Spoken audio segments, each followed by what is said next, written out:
High profile कारोबारी Dara chemical industry की मालकिन की हत्या कर घर का नौकर फरार। मुरादाबाद के प्रसिद्ध केमिकल कारोबारी प्रमोद रस्तोगी की मां का मर्डर कर दिया गया। वारदात को घर के नौकर ने अंजाम दिया और सचिन नाम बताया जा रहा है। उसने किसी भारी चीज से सिर पर वार किया जिससे वो जमीन पर गिर गई और उनके गिरने से खून निकलने लगा जिससे उनकी मौत हो गई। इसके बाद नौकर भाग निकला। जानकारी के मुताबिक कई थानों की फोर्स और एसपी सिटी घटनास्थल पर पहुंचे। पुलिस आसपास के सीसीटीवी खंगाल रही है और साथ ही गेट पर तैनात सिक्योरिटी गार्ड से भी बातचीत कर रही है। ये घटना सिविल लाइन थाना इलाके के हाई प्रोफाइल सोसाइटी परंपरा की है। पीतल को चमकाने वाले दारा केमिकल कारोबारी के घर पर यह घटना हुई। पुलिस फिलहाल जांच में जुटी है।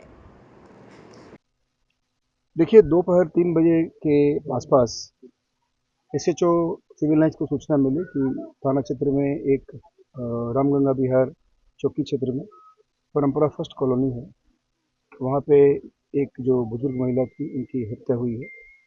सूचना पे सीओ सिविल लाइन्स, बाकी सारी अधिकारी और हमारी जितनी स्पेशलाइज टीम से सभी मौके पर हम लोग पहुँचे। पहुँचने के बाद हम लोगों ने यहाँ पे घर में 3 लोगों का होना पाया। एक जो मृतका हैं वो बुजुर्ग थी जिनकी उम्र लगभग 80 साल की है, और वहाँ एक मेड सर्वेंट और एक मेल सर्वेंट, ये दोनों यहाँ पे उस समय मौजूद बताए गए थे। और जब हम लोगों ने यहाँ छानबीन की तो मृतका को पहले ही यहाँ के लोग उनको हॉस्पिटल पहुँचा चुके थे और हॉस्पिटल में ब्रॉड डेड डिक्लेयर हो चुकी थी। यहाँ पे केवल जो मेड सर्वेंट थी वो मिली, उससे पूछताछ की गई। उसने ये कहा है कि लगभग 2 बजे के आसपास किचन में सचिन भैया लेटे हुए थे। जब हम लोग उनसे जब मैंने उनसे पूछा कि माँ कहाँ है, तो उसके बाद जाके दादी माँ को वो कमरे में देखने गई।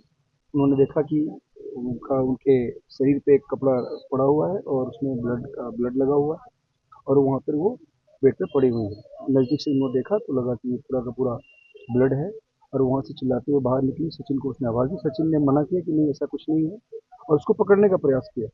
उसके बाद वो बाहर गई, बाहर आकर के उसने शोर मचाया, काफ़ी लोग अंदर गए। उसके बाद वहाँ से दरवाज़ा को तोड़ करके और डेड बॉडी वहाँ से जो उस समय वो ऑलमोस्ट डेड थी, उनको लेकर के वहाँ से लोग गए हॉस्पिटल। वहाँ ब्रॉड डेड डिक्लेयर हुई है और उसके बाद ये सचिन यहाँ से भाग गया है। हम लोगों ने यहाँ पे सारे एविडेंसेस तो कलेक्ट किए हैं। उसमें देखने से स्पष्ट रूप से पता चल रहा था कि ये घटना सचिन के द्वारा की गई है।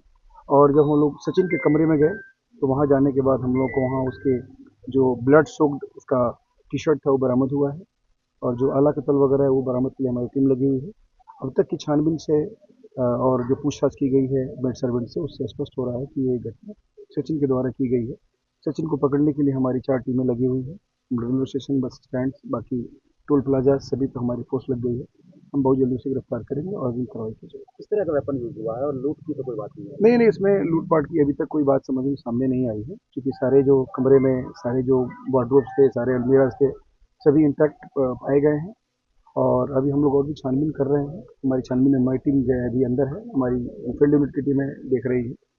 और जो वेपन के बारे में जिसके मैंने बताया कि क्या आला कत्ल है, इसकी बरामदगी के लिए दोनों तरफ यानी घर के आसपास के जो एरियाज हैं उसमें हम चेकिंग कर रहे हैं। अभी घर में तो नहीं मिला है, लेकिन हमारी छानबीन अभी भी घर में और चारों तरफ तलाशी की जा रही है। संभवतः आला कत्ल भी जल्दी बरामद करेंगे। सर, क्या महिला जिनकी मौत हुई है, क्या उनके कुछ ऐसी जानकारी मिल पाई है कि किस तरीके से वार किया गया, क्या कोई घटना हथियार था? मैंने बताया अभी आला कत्ल जब बरामद हो जाएगा। और जो सर में चोट बताई गई है, पहले प्रथम दृष्टया सर में चोट था और उसी से उनकी अब जो वहाँ पे जो हम लोगों को बेड पे ब्लड का पैटर्न दिखा है, उसे ऐसा लगा कि किसी जबरदस्त वार उनके सर पे की गई है, उसी से उनकी मौत हुई है। तो जब आला कत्ल बरामद होगा उसके बाद से चीज़ें और स्पष्ट हो जाएंगी। फिर हमें पीएम अभी होना है और पोस्टमार्टम के बाद भी और जो वुंड है उस वुंड के बारे में जानकारी मिलेगी। मुरादाबाद से रेहान अंसारी की रिपोर्ट।